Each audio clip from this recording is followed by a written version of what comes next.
Before you dive into e-commerce marketing, as an online merchant, it is important to take a step back and take a step into your customer's issue. How are your customers making purchases in the 21st century, and how can you use this information to help you with your marketing? So how is mobile impact in e-commerce? Customers mostly want to search via mobile and want to have positive mobile experiences on websites. And customers also want to buy via mobile.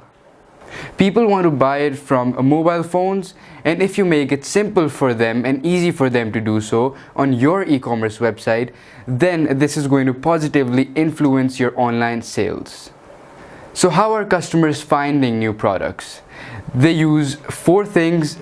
They either use Google, they use Amazon, eBay, either they use YouTube reviews, or they use social media platforms. So it is important to realize that your products are search worthy. It is also important to ensure that your products are also available on platforms that people are searching on.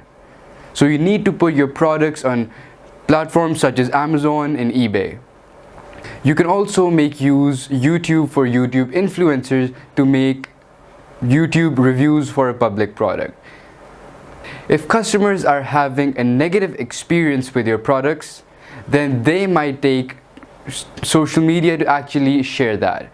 So you need to ensure that people have positive experiences both on your website and when they purchase your products. And so they also share positive experiences on social media. This makes a great opportunity for you to connect with other influencers. So to sum up, I would like to tell you that you need to have your products on different social media platforms, and this is the best strategy to sell your products online. So consider using platforms such as YouTube reviews, and go to different YouTubers, search up for them and tell them to give product reviews for your specific product, and also use Facebook, LinkedIn and other social media platforms where you think that you can sell your product easily to your customers. So with this, let's move to our next lesson.